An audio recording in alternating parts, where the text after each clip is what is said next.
So this is a big topic. 20 minutes will not justify it, but I try to shorten it as much as possible and our view of how we're going. The presentation will start up by, of course, introduction of standardization, type of standardization bodies.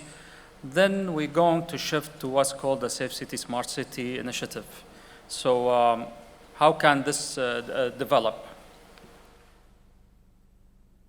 So our CEO already introduced the Security Regulatory Agency, who we are when we started in the first presentation.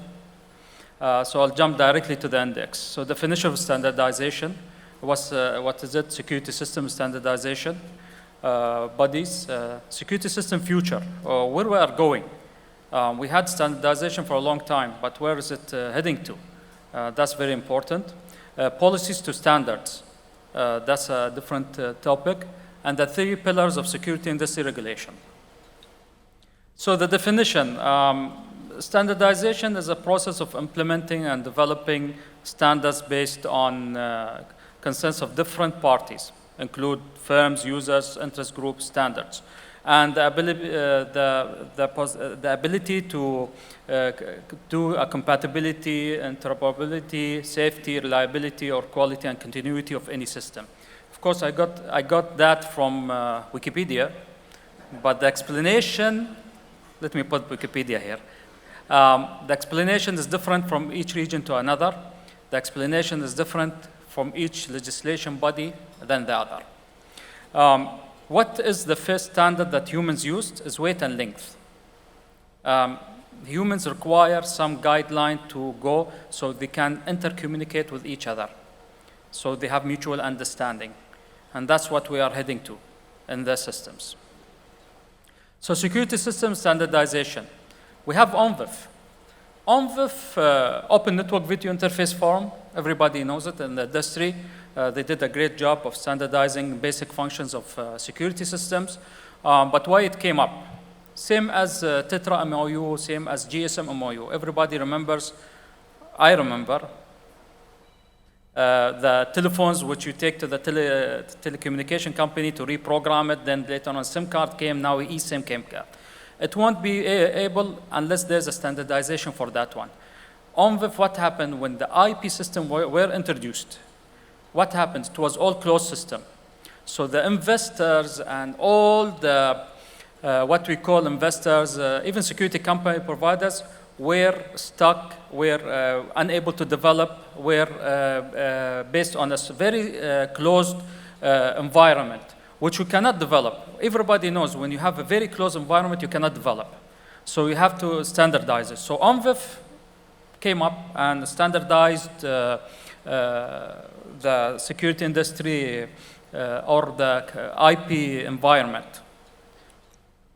Then we have ISO, International Organization of Standardization, and we have VDS of Germany, BSI, the British Standards Institution, which there is a lot of standardization of security and non-security, security and safety.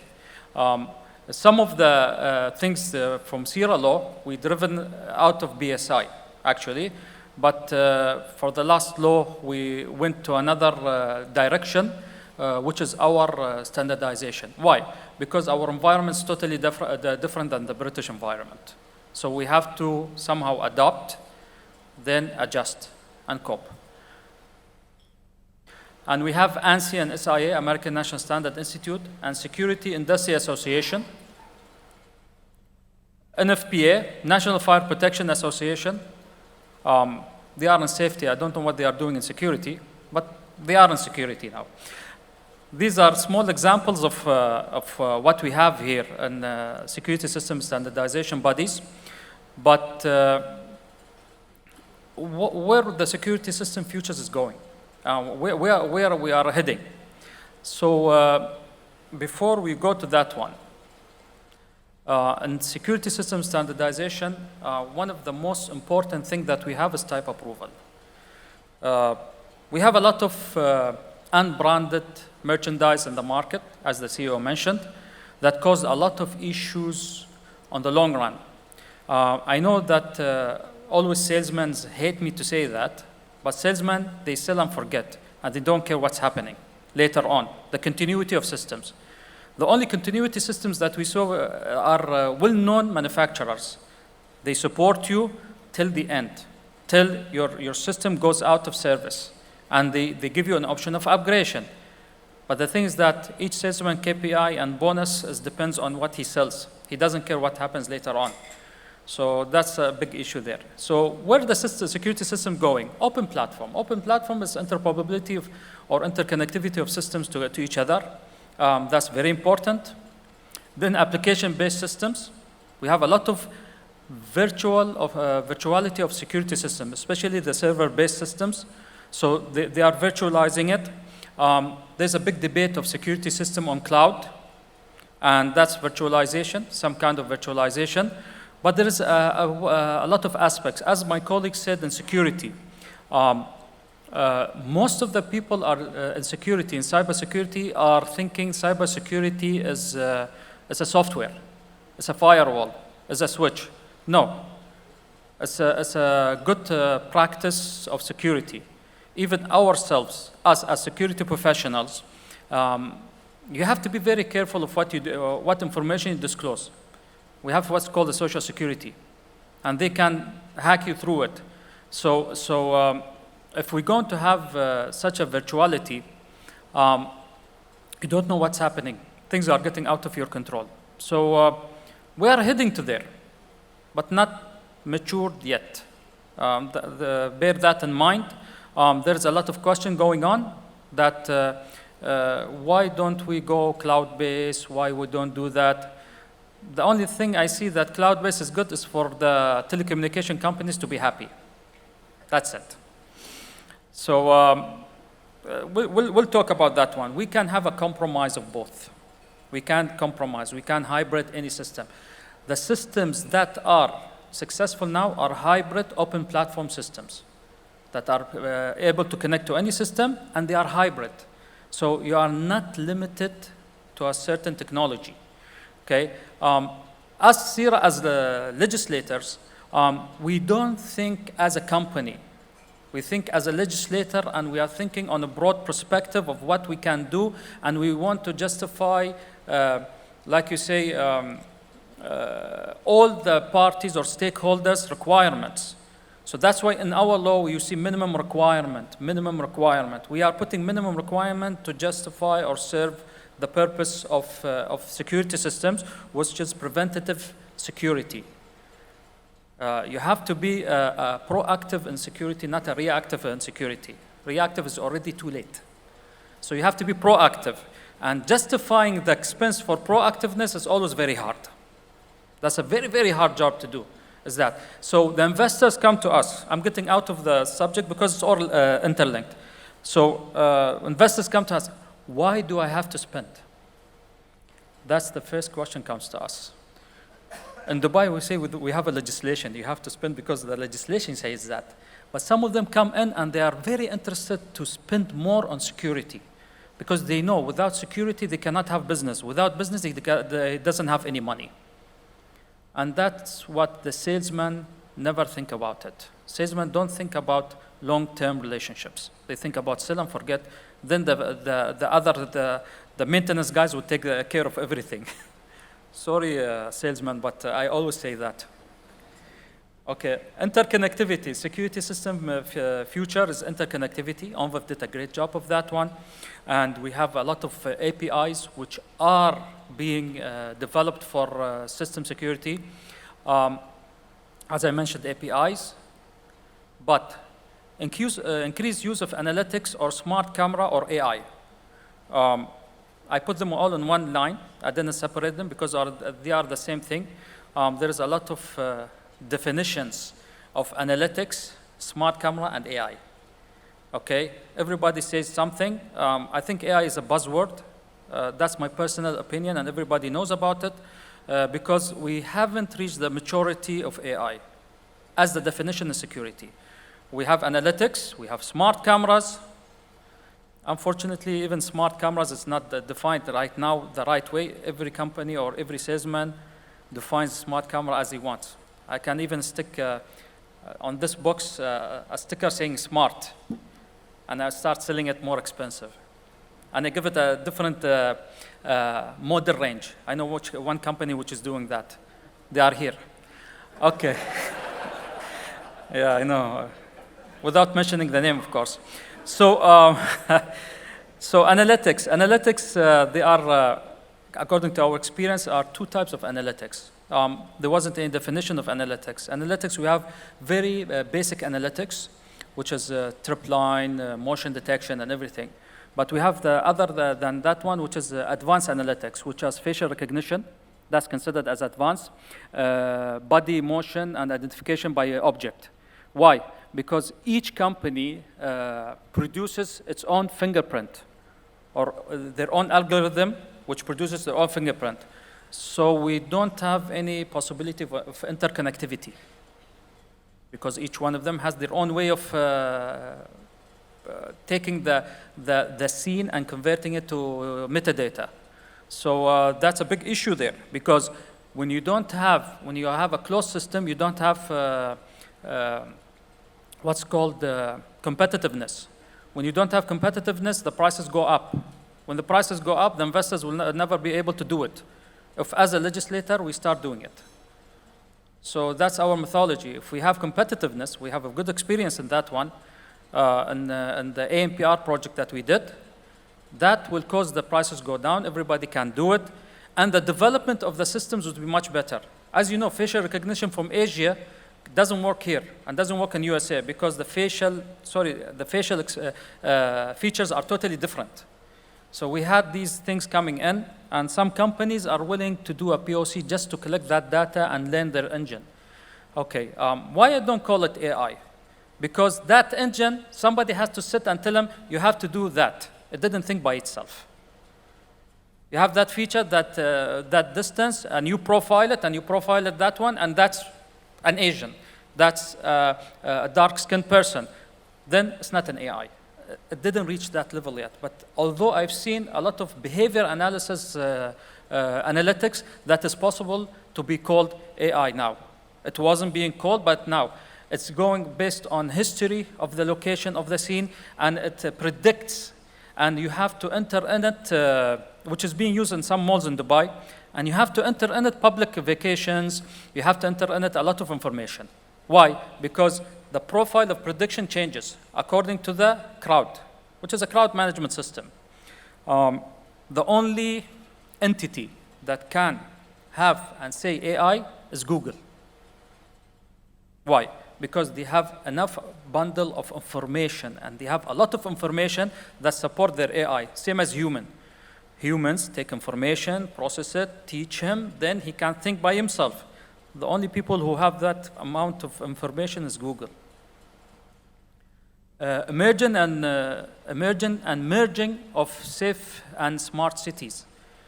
So what's this statement? This statement is that all the sensors that are in the city, like cameras, IoT sensors, okay, even some information from other third-party systems, can be used for security and can be used for smart city. As one of the colleagues mentioned, I don't remember the name, he said, we are being digitized. Everything is being converted to digitization. Great, but you can digitize a sensor, which is a normal sensor, very basic sensor, but can you digitize a scene? If I bring a different person here, and I stand him here, I tell him, describe me the scene here. He will describe it totally different than what I will say. Why? Because the scene in his eyes and his thoughts, in his education, in his memory, in his knowledge is totally different than mine. And that's what's happening with advanced analytics. There is no common language between them. And that will be my next topic, is that policies to standards. These layers that I put there are the layers for a safe smart city. We have application, sensors, communication, data, and operation layer. These layers have to be served in a smart city and a safe city. But you can utilize a lot of information from a safe city and do it in a smart city, but not the other way around.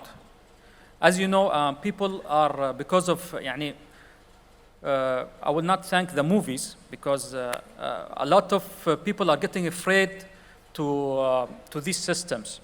يعني, one of the series that I saw is called Mr. Robot. Have you seen it? Yeah. Mr. Robot, I mean, it has some exaggeration in it, okay? But somehow it's true. He starts with the social hacking, then he goes to the technical hacking, if you notice that, okay? There is the first process there, but Mr. Robot put a fear in people. So what happens there is that we need policies by the legislator to be able to take that fear away, that they feel safe. So we need, first of all, type approval. Type approval is required because there is OEM equipment in the market. You don't know what you are getting. I have seen a lot of cameras that they claim they are 4K, but they are full HD. The jargon of the specs sheet that nobody knows what is it, okay? By type approval, you just take that safe sound or safeness of that one in the investor's mind, that he knows that what he's getting somehow is true. Even OMVIF, it regulates a very general specification, but there is special features. As the MOBOTIX said, I have this feature and I have this feature. That feature is proprietary to MOBOTIX, not the whole market. As a legislator, I like the common one between all the manufacturers. Security system interconnectivity, again, OMVIF and open API is very important. I don't want to be limited to a single manufacturer. Why I do that? Because later on, the salesman will, when I need to upgrade, he will really charge me. Because I have 3 minutes now, I was going to say a story, but I'll pass it. Open platformness, we require a standardization of open platform. What is an open platform? What is it? And what functions? So even the manufacturer will know what to concentrate on. Open data. Open data is connecting all this data in an open environment, which is what we call it by big data. Okay, and I've seen a lot of platforms there, but unfortunately, they are not interconnecting. They have some limitation. They have some security risk there, but these 2 points has to be done by the government. That's why Dubai government initiative is that they joined the 6 entities of Digital Dubai under one, which is DDA, Dubai Digital Authority, which to run all of these. The purpose of that one is that not everyone works by themselves, is that we unify it. We're going to save money, we can achieve projects, and we can interconnect the data.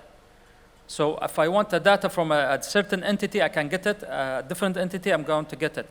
But if they are separate, you will not. In safe city and smart city, you must have interconnectivity of data. So you need security system performance. That one is different, sorry for that. Yeah, security system performance. What do I mean by that is that there must be a policy, a KPI for security systems. Every salesman, again salesman, comes in and says, my system is totally accurate, I have the best thing. Yeah, in the lab environment, he's totally correct, but in all cases, I have to put a KPI for that if I'm going to do a safe city, which is coming in, which is inputs and outputs.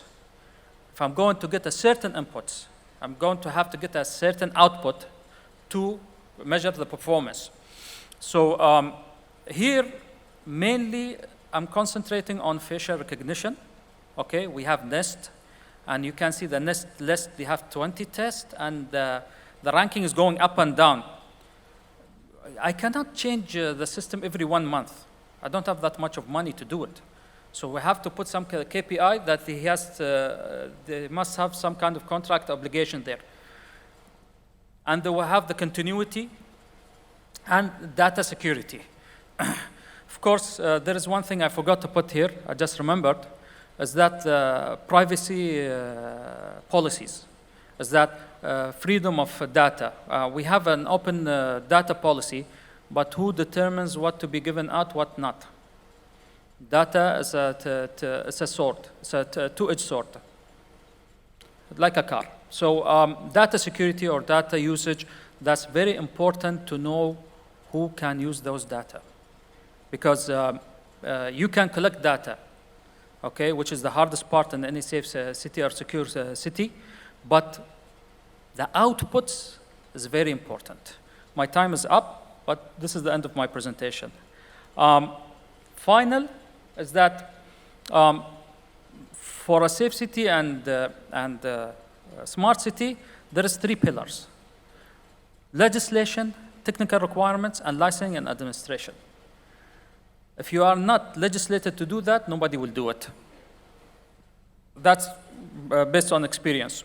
So there is some legislation decision that is not compatible with technical, not compatible with administrative procedures, and vice versa. These 3, in any decision in a safe city or a smart city, have to work together, have to be measured, pros and cons, and to be measured, and to be marked or given points, and to be taken a decision. I have a lot of technical decisions I can take. I can put a legislation that everybody has to have facial recognition. Yeah, but legislatively, I cannot do that. Even administrative, what kind of KPI I have? I don't have any KPI for that one.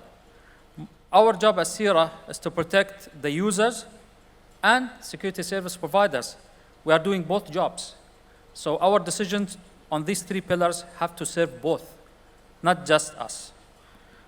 Thank you, everybody. That's my email. If there's any question or anything, you can, it's not showing because of it's opr@sira.gov.ae. If there's any questions, please feel free to send an email to that. My office will forward it to the certain person or myself, and I always answer. Of course, this is a very big topic that I spoke of, but maybe next session or next meet, I'll have something else. Because we are now, Dubai is more involved in safe city and smart city than ever before in DDA. Thank you. No question?